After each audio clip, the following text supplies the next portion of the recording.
मछली पकड़ने के लिए नदी किनारे बैठ गया।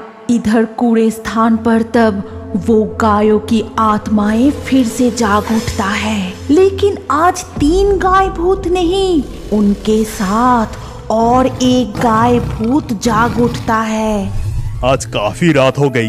राजगढ़ की जंगल इतना घना है कि चांद की रोशनी भी ठीक से जमीन तक नहीं पहुंच पाते, और आज तो मेरा लंटेन की रोशनी भी धीमी पड़ रही है। लगता है माँ शाम को इसमें तेल डालना ही भूल गई। मुझे थोड़ा जल्दी जाना होगा। ये लंटेन बुझने से पहले मुझे ये जंगल पार करना ही पड़ेगा।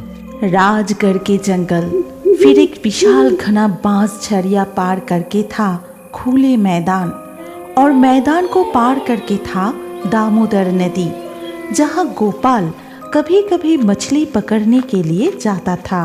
रात के समय खाली मैदान चांद की रोशनी से पूरा खिल उठता था।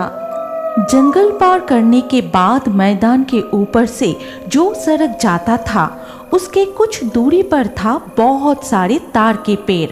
उसके ही पीछे था मरे हुए जानवरों को फेंकने का स्थान। ये स्थान सड़क से दूर होते हुए भी वहां से सड़े हुए जीव की दुर्गंध आते ही लोगों को पता चल जाता था कि वहां फिर से कोई मरा हुआ गाय को फेंका गया है।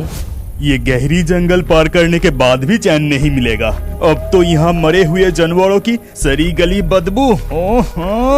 मन ही मन ये कहते हुए गोपाल चल रहा था। गोपाल बहुत बहादुर लड़का था।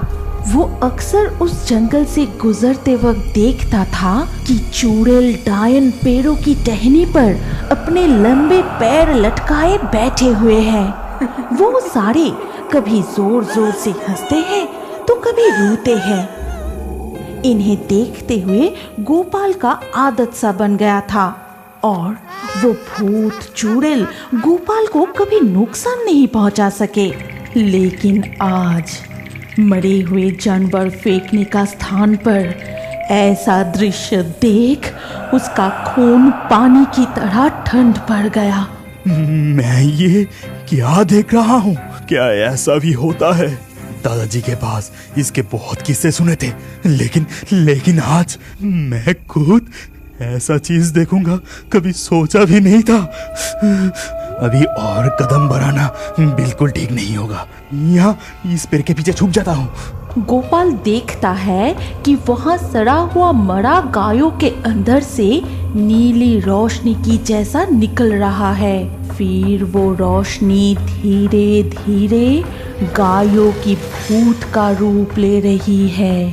कितना भयानक काला सा एक दानव की तरह चेहरा, उसका नुकीला तेज दांत और आंखें जल रहा था। इस तरह से एक एक करके 3 गायों का आत्मा जाग उठ के गाय भूत का रूप धारण करते हैं। फिर वो सारे भयानक तरीके से गरजने लगे। अगर वो सभी गाय की भूत को मेरा यहाँ होने की एहसास हुआ तो वो सभी मुझे जिंदा नहीं छोड़ेगा। उसे देख के ही लग रहा है कि वो बहुत सालों से भूखे हैं। इस वक्त पेड़ के पीछे से निकलना सही नहीं होगा। मैं मेरा लंटेन की रोशनी को भी बुझा देता हूँ। गोपाल अपने लालटेन की रोशनी बुझा दी, फिर मरे हुए जानवर फेंकने की स्थान की ओर ध्यान से देखने लगा। सारे गाय भूत कूड़े स्थान के इधर उधर घूमते हुए भूख के मारे गरज रहा था। ये घटना कुछ घंटों तक चलता ही रहा। फिर धीरे धीरे सुबह के पहली किरण निकल आई। गोपाल तब भी उन पर नजर टिकाए हुए थे। तभी वो देखा सुबह की रोशनी उन पर पड़ते ही सारे गाय भूत अदृश्य हो गए। अभी मुझे जल्दी घर लौटना पड़ेगा। माँ बहुत चिंता कर रही होगी। मैं हर रोज सुबह होने से पहले ही घर लौट जाता हूँ, लेकिन आज बहुत देर हो गया। गोपाल हाथ में लालटेन और मछली पकड़ने की छड़ी लिए घर लौट रहा था। तभी वो कलिया के घर के पास आते ही एक रोने की आवाज सुन के वो रुक जाता है और देखता है कि कलिया के माँ गौशाला में बैठे बहुत रो रही है। हाय हाय हाय, मेरा ये क्या सर्वनाश हो गया। बस कुछ ही दिन हुआ था, बाल्टी भर भर के दूध दे रही थी और ऐसी समय उसे मरना था। हाय हाय हाय, मेरा क्या सर्वनाश हो गया। अरे कलिया, क्या हुआ? चाची इस तरह से रो क्यों रही है? और क्या बताएं, लगता है कल रात को गौशाला में कोई सांप आके गाय को काट गई। सुबह मेरे माँ गौशाला में आके देखी कि ये मुंह से झांक निकाल के मर के पड़ी है। बस कुछ ही दिन हुआ था, ये बाल्टी भर भर के दूध दे रही थी। इसका लालच कोई छोड़ सकता है क्या? इसीलिए रो रही है। लेकिन तू मछली पकड़ने की छड़ी लेके कहाँ से लौट रहा है? किसकी तालाब से मछली चोरी करने गया था? मैं किसी की तालाब से मछली चोरी नहीं करता। मछली पकड़ने नदी गया था। रात के वक्त मछलियाँ नदी किनारे चली आती है, इसीलिए उसे पकड़ना भी आसान हो जाता है। ठीक है कलिया, मैं चलता हूँ। ये कह के जैसे ही गोपाल घर की तरफ कदम बढ़ाया, तभी कलिया उसे फिर से रोका। घर लौटने का इतना जल्दी क्या है? हमारा थोड़ा मदद तो कर दे। हमारा गाय को खुले मैदान के बीच फेंकने जाना है। हमारा नौकर और तू ये गाय को बांध के कंधे पे ले ले, मैं तुम्हारे पीछे पीछे चलूंगा। कलिया के आदेश अनुसार गोपाल और उनका नौकर उस गाय को बांध से बांध के कंधों पर उठाया, फिर जानवर फेंकने की उस स्थान पर जाने लगा। राजगढ़ के जंगल और घना बांस झाड़ियों को पार करके आखिरकार वो वहां पहुंच गए और वहां पहुंचते ही सड़े हुए गायों की हड्डी देख के गोपाल को कल रात की वो डरावनी घटना याद आ जाता है। जल्दी कर, गाय को यहाँ फेंक दे। बदबू के मारे यहाँ रहा नहीं जा रहा है। छी छी, सड़ा हुआ मृत पशुओं की दुर्गंध से कलिया वहीं पर थूकता है और इस घटना को गोपाल ने गौर किया। क्या रे, मेरे मुंह की तरफ देख क्यों रहा है? गाय को फेंकना हो गया तो अभी यहाँ से जल्दी चल, यहाँ बहुत बदबू है। हाँ, जल्दी चल यहाँ से। यहाँ रुकना तेरे लिए और सही नहीं होगा। फिर कलिया गोपाल और उनके नौकर गांव की तरफ अपने अपने घर लौटने लगा। लौटते समय गोपाल कलिया से कहा, कलिया, मैं तुम्हें कुछ कहना चाहता हूँ। मुझे कल रात नदी से कोई मछली नहीं मिली और घर में दाल चावल कुछ भी नहीं है। अगर ये काम के लिए तुम मुझे कुछ पैसे देते तो घर के लिए ये सभी चीज खरीद के ले जाता। लगता ही है तू लोगों के तालाब से मछली चोरी करके फिरता है। आज चोरी ठीक से नहीं हुआ है ना? और मेरे काम करने के लिए अभी पैसा मांग रहा है। भाग यहाँ से, मुझे गुस्सा मत दिला, नहीं तो गांव में सभी को कह दूंगा कि लोगों के तालाब से तू मछली चोरी करता है। नहीं कलिया, मैं किसी की तालाब से मछली चोरी नहीं करता। रात को राजगढ़ की जंगल पार करके नदी से मछली पकड़ने जाता हूँ। डर के मारे कोई उस राजगढ़ की जंगल के आसपास भी नहीं जाता और तू कह रहा है कि रात को राजगढ़ की जंगल पार करके तू मछली पकड़ने जाता है। बहुत झूठ सीखा है। अगर तुझे विश्वास नहीं हो रहा है तो आज रात को मेरे साथ चल। रात की वो डरावनी राजगढ़ की जंगल तो क्या, वहाँ रहने वाला भूतों से भी मैं नहीं डरता और मैं नदी से कैसे मछली पकड़ता हूँ वो भी दिखाऊंगा। ठीक है, फिर आज रात को ही मैं तेरे साथ जाऊंगा। अगर नदी से मछली पकड़ नहीं पाया ना तो देखना तेरा क्या हाल होगा। रास्ते में ये सारी बातें करते हुए कलिया उसके घर के सामने आ जाता है। फिर गोपाल भी अपने घर चला जाता है। बेटा गोपाल, इतना देर तक तो कहाँ था? सुबह होने से पहले ही तो आ जाता है और आज दोपहर हो गया, इसीलिए मुझे तेरे लिए बहुत चिंता हो रही थी। लेकिन तू था कहाँ? कल नदी से कोई मछली नहीं मिली, इसीलिए सुबह होने तक बैठा ही रहा। फिर भी कोई मछली नहीं मिली। माँ, तुम मुझे कुछ खाने के लिए दो, बहुत भूख लगा है। घर में चावल दाल तेल कुछ भी नहीं है बेटा। कल के बने थोड़ा सा चावल मैं बचा के रखी थी, आज के लिए तू वही खा ले बेटा। गोपाल पेट भर के खाना खाने के बाद दोपहर को सो जाता है। फिर धीरे धीरे शाम हो गई। गोपाल अपने लालटेन और छड़ी लेकर घर से निकलता है। फिर कलिया के घर के सामने आकर उसे बुलाने लगा। कलिया, भाई कलिया, घर पर है क्या?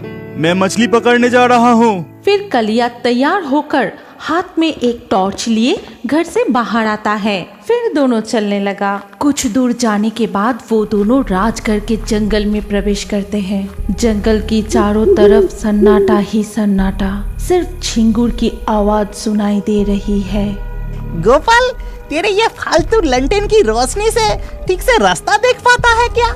जंगल के गहरे अंधेरे में बहुत सांप रहता है। तेरे लंटेन की रोशनी पर कोई भरोसा नहीं है। ये देख मेरी कीमती टॉर्च लाइट, देखा इसकी रोशनी कितनी तेज है। कलिया की बात खत्म होते ही उसने देखा कि पेड़ों की टहनी पर पैर झुला के कोई बैठा है, जिसका नजर जंगल के रास्तों से चल के जाते हुए सिर्फ उन दोनों के ऊपर है।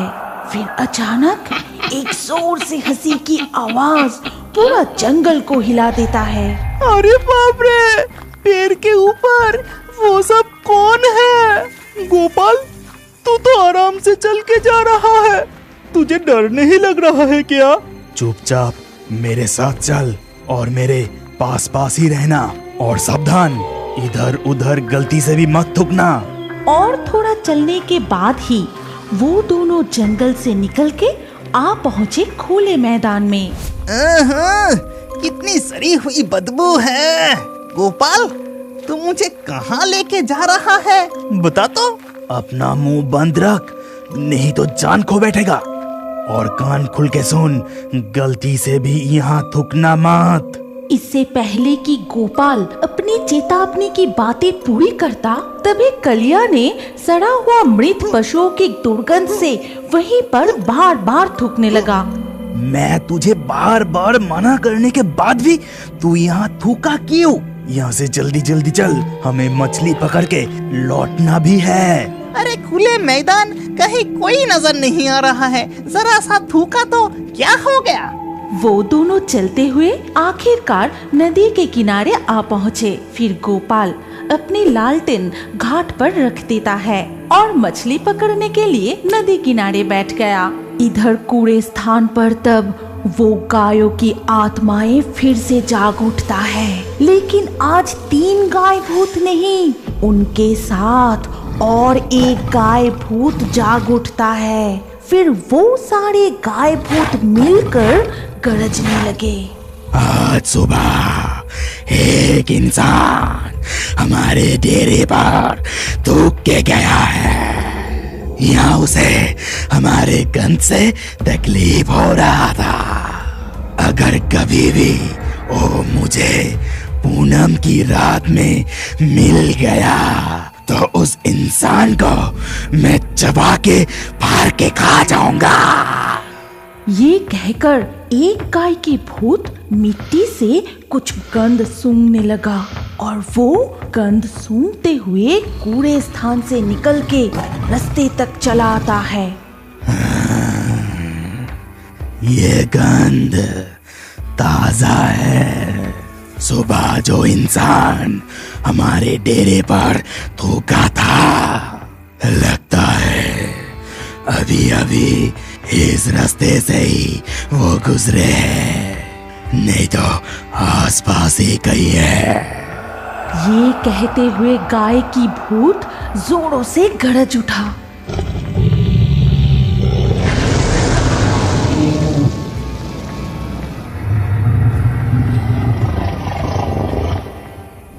गोपाल, ये किसकी गरजने की आवाज है? कौन सी जानवर इस वक्त ऐसे गरज रहा है? ए गोपाल, मुझे बहुत डर लग रहा है। ये आवाज गोपाल इससे पहले भी सुन चुका था।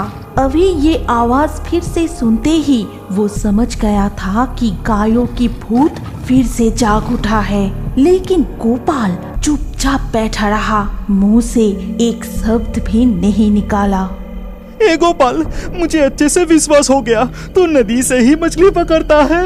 आज जितना मछली मिला है सो मिला है, तू यहाँ से बस जल्दी चल।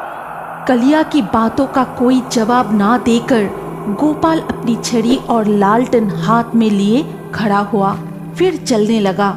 कलिया भी डर के मारे उसके पीछे पीछे चलने लगा। चलते समय गोपाल समझ चुका था कि उनके पीछे पीछे कोई आ रहा है, लेकिन गोपाल एक बार भी पीछे मुड़कर नहीं देखा। वो सीधा चलने लगा। जब वो दोनों मैदान पार करके जंगल में प्रवेश करने वाले थे, ठीक उसी वक्त वो गाय के भूत गरजते हुए कलिया की पैर को जकड़ लिया। वो गाय की भूत कलिया को खींचते हुए उनके डेरे की तरफ ले जाता है। गोपाल, मुझे बचा गोपाल, बचा बचा गोपाल, बचा। गोपाल पत्थर की तरह चुपचाप वही खड़ा रहा। वो समझ नहीं पा रहा है कि दोस्त कलिया को बचाने जाए या खुद की जान बचाने के लिए गांव की तरफ भागे।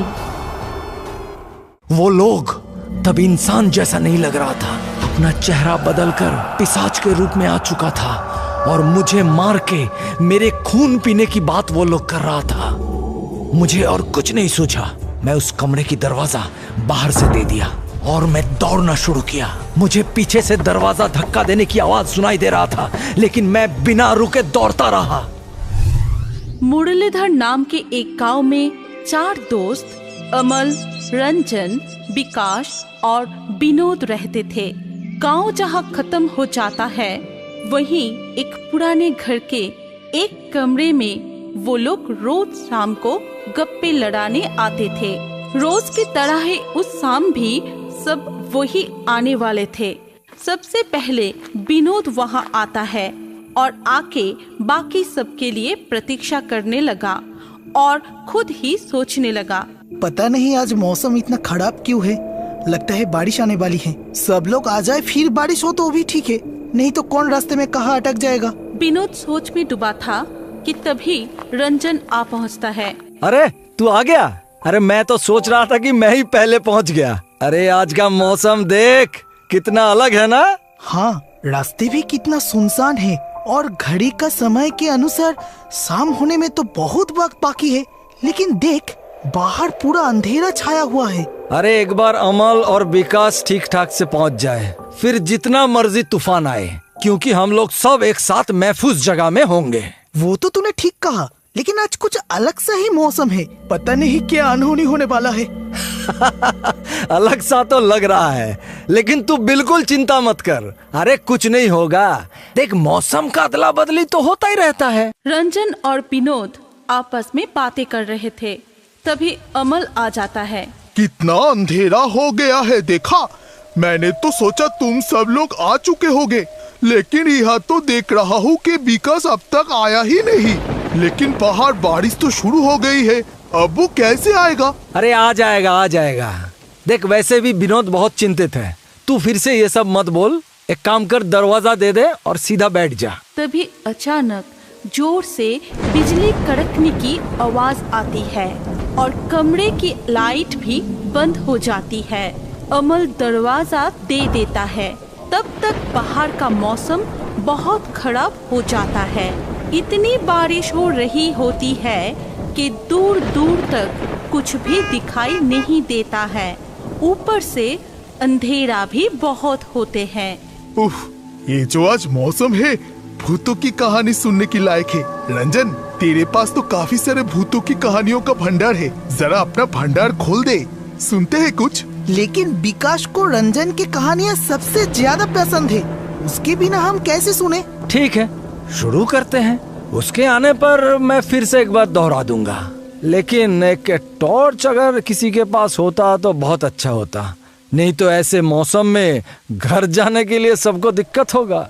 हाँ, ये बात तूने बिल्कुल सही कहा, लेकिन भगवान का लाख लाख शुक्र है कि कम से कम हम सबके पास छाता तो है। तभी अचानक सामने ही कहीं बिजली कड़का।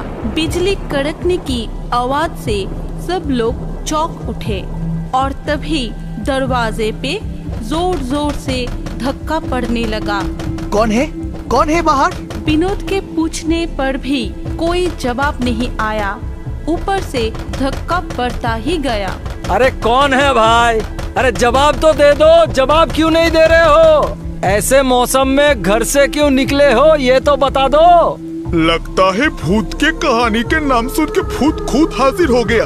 दरवाजा खोल के देखता हूँ, शायद इस बारिश में किसी को मदद की जरूरत है। ये कह के अमल दरवाजा खोलता है, लेकिन बहुत अंधेरा होने के कारण उसे कुछ दिखाई नहीं देता है। फिर बिजली की रोशनी में वो जो देखता है वो देख के अमल बहुत चौंक जाता है। अरे विकास, कब से हम सब कौन है पूछ रहे थे, जवाब क्यों नहीं दिया? अच्छा पहले अंदर आजा। पता नहीं तुझे इतना अलग सा क्यों लग रहा है आज। मुझे छोड़ के रंजन कहानी शुरू करने जा रहा था, इसलिए मैं बहुत गुस्से में हूँ और इसीलिए मैं जवाब नहीं दे रहा था। लेकिन तेरे आवाज को क्या हुआ, इतना अलग से क्यों लग रहा है? अरे कुछ नहीं, भीग क्या हूँ ना, इसलिए ठंड में शायद ऐसा हो रहा है। लेकिन पता नहीं क्यों ये विकास के आने के बाद से ही यहाँ पर इतना ठंड क्यों लग रहा है। अरे नहीं नहीं, ऐसा नहीं है। तूने अचानक दरवाजा खोला इसलिए बाहर से ठंडी हवा अंदर घुस गई। अब सब एक काम करो, चुपचाप बैठ जाओ क्योंकि मैं कहानी शुरू करने वाला हूँ। ये कह के रंजन कहानी शुरू करता है। देखो तुम सबको तो मालूम ही है, कुछ साल पहले मैं एक गांव में एक बैंक में काम करता था। तो मेरा जो घर था वहाँ पे वो बैंक से थोड़ी दूर में था। मेरे साथ रामू चाचा भी रहते थे और वही मेरा सब देखभाल करता था। शाम के वक्त जब घर जाने की समय होता था तो रोज रामू चाचा मुझे लेने के लिए आते थे। एक दिन बैंक में बहुत काम था, तो जब रामू चाचा मुझे लेने के लिए आए तो मैं उनके साथ नहीं जा सका। वो तो मेरे साथ वहाँ पे रुकना चाहते थे, लेकिन मैं उनको डांट कर घर भेज दिया और वो नाखुश होकर वापस चले गए। लेकिन जाने के समय मुझे जंगल वाले रास्ते से जाने के लिए मना करके गए और किसी के बुलाने पर भी मुझे कहीं जाने के लिए बार बार मना करके गए। लेकिन उस दिन काम करते करते शाम हो गया। बाहर तो तब तक अंधेरा हो चुका था। आज जितना है उतना तो नहीं, लेकिन फिर भी बहुत जोर से बारिश होने लगा था। लेकिन देर हो चुका है, ये सोचकर मैं बैंक से निकलकर घर के लिए रवाना हो गया और जल्दी घर पहुंचने के चक्कर में मैं जंगल वाला रास्ता ही पकड़ लिया। फिर अचानक बारिश जोर से होने लगा और मैं एक पेड़ के नीचे आके रुक गया। तभी अचानक एक आदमी पीछे से बुलाया और मेरा ये हालत देखकर मुझे अपने साथ उसके घर जाने के लिए बोला। मैं तो तब तक पूरा भीग चुका था और इसलिए ठंड भी बहुत लग रहा था। तो मैं सोचा कि बारिश रुक जाने पर मैं घर चला जाऊंगा, तब तक के लिए इसके साथ ही चलता हूँ। फिर उसके साथ चलते चलते एक बहुत पुरानी सी घर के सामने आके हम रुके और वो घर एकदम गहरे जंगल के अंदर में था। मुझे थोड़ा सा डर तो लग रहा था, लेकिन मैं इतना ज्यादा भीग चुका था कि कुछ बिना सोचे घर के अंदर में घुस गया। घर में बहुत ज्यादा अंधेरा था, लेकिन फिर भी उस आदमी के बीवी को मैं ठीक से देख पाया। फिर दोनों मुझे एक कमरे में ले जाकर मुझे बैठने के लिए कहा और फिर दोनों ही वहां से चले गए। मैं बहुत देर तक वहां पर बैठा रहा और मुझे बहुत ठंड भी लग रही थी, इसीलिए मैंने सोचा कि उन लोगों से जाके कुछ कपड़े मांग लूं। इस चक्कर में मैं उस कमरे से धीरे से बाहर निकला और उससे आगे वाला जो कमरा था उससे मुझे कुछ फुसफुसाने की आवाज आने लगी। उस कमरे की दरवाजा थोड़ा सा खुला हुआ था और उससे मुझे जो दिखाई दिया वो देखकर मेरे पैरों तले जमीन खिसक गई। वो लोग तब इंसान जैसा नहीं लग रहा था, अपना चेहरा बदलकर पिशाच के रूप में आ चुका था और मुझे मार के मेरे खून पीने की बात वो लोग कर रहा था। ये बात मुझे अच्छे से समझ में आ गया कि मैं अब मौत के मुंह पे आके खड़ा हो गया हूँ। और तभी मुझे रामू चाचा की वो बात भी याद आ गई कि उन्होंने मुझे किसी के साथ भी जाने के लिए बार बार क्यों मना किया था। मैं तब खुद को कोसने लगा था, लेकिन मुझको बहुत जल्दी अपने आप को बचाने की उपाय सोचना था। मुझे और कुछ नहीं सूझा। मैं उस कमरे की दरवाजा बाहर से दे दिया और मैं दौड़ना शुरू किया। मुझे पीछे से दरवाजा धक्का देने की आवाज सुनाई दे रहा था, लेकिन मैं बिना रुके दौड़ता रहा। दौड़ते दौड़ते मैं जाके मेरे बैंक के आंगन में गिर गया और वहीं पे बेहोश हो गया। सुबह जब मेरा आंख खुला तो मैं अपने घर पर था। रात हो जाने पर भी मेरे ना लौटने पर रामू चाचा मुझे ढूंढते हुए जब बैंक के सामने गया था, तब उन्हें मैं वहां पे बेहोश पड़ा मिला था। मुझसे सारी बातें सुनकर उन्होंने मुझे कहा कि ये सब उन्हें मालूम था और इसीलिए उन्होंने मुझे जंगल के रास्ते से आने के लिए मना किए थे। और इसके बाद मैं वो बैंक का नौकरी छोड़ दिया। कहानी तो बहुत ही जबरदस्त थी। देखना, तेरे कहानी सुन के विकास का हाथ एकदम ठंड पड़ गया है। तू जब ये कहानी बता रहा था तब मेरा हाथ विकास के हाथों से टकराया 1-2 बार। बिल्कुल ठंडी थी। क्यों विकास, डर गया क्या? लेकिन अमल का बातों का कोई जवाब नहीं दिया विकास। फिर अचानक ही लाइट आ गया। तब सब लोग और भी अचंभित हो गया, क्योंकि वहाँ विकास का कोई नाम और निशान नहीं था। कहाँ गया विकास? बंद कमरे से गायब कैसे हो गया? अरे दरवाजा तो खुला ही है, बंद कहाँ है? लेकिन इतना जल्दी कोई कैसे निकलेगा? बारिश रुक गई है, इसीलिए शायद जल्दी जल्दी निकल गया। लेकिन ऐसे अजीब बर्ताव वो कभी नहीं करता। पता नहीं क्या हुआ। ये कह के सभी अपने अपने घर के लिए निकल गए। किसी को भी विकास का कोई पता नहीं चला। रात को विकास को ढूंढते हुए उसका पिताजी रंजन के घर पे गए। तब रंजन को पता चला कि विकास बारिश शुरू होने से पहले घर से निकला था, फिर नहीं लौटा। वो चिंतित होके बाकी दोस्तों को खबर भेजा, लेकिन किसी को भी विकास कहीं नहीं मिला। अगले शाम को विकास को छोड़ के बाकी 3 दोस्त उसी कमरे में फिर से इकट्ठा हुए। सब बहुत दुखी थे कि तभी अचानक ही फिर से आसपास बहुत अंधेरा हो गया और कमरे की लाइट भी चली गई। तभी वहाँ एक साया आके खड़ा हुआ।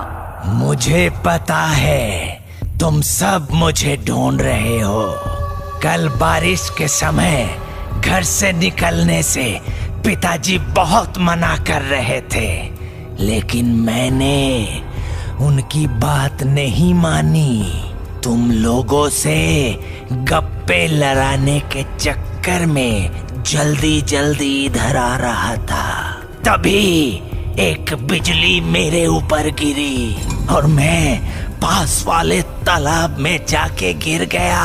अभी भी मैं वहीं पे हूँ, मुझे निकालो और मेरे पिताजी को खबर पहुँचा देना। ये कह के वो साया वहाँ से गायब हो गया। सबको समझ में आ गया था कि वो विकास ही था। फिर कल कौन मेरे बगल में बैठ के रंजन का कहानी सुना? ये सोच के सब अचंभित रह गए। फिर विनोद बहुत रोने लगा। हमारे पास आते हुए उसके साथ ऐसा हो गया। हम लोगों से इतना प्यार करता था कि वो अनहोनी होने के बाद भी विकास यहाँ आ गया। फिर विकास के पिताजी को खबर दिया गया। सब एक साथ मिलके विकास का अंतिम संस्कार किया। विकास के जाने के दुख में रंजन, अमल, विनोद तब से उस पुराने घर के कमरे में आके गप्पे लड़ाना बंद कर दिया। क्या आपको पता है हमारी कहानी के हिस्सा आप भी बन सकते हैं? कैसे? पहले हमारे पिक्सटून चैनल को सब्सक्राइब कीजिए, फिर आपका नाम कमेंट में लिख दीजिए। लकी ड्रॉ के माध्यम से आपका नाम चुना जाएगा और हमारे नए कार्टून वीडियो में किस किस का नाम चुना गया है वो जानने के लिए स्क्रीन के ऊपर इस वीडियो कार्ड में क्लिक कीजिए।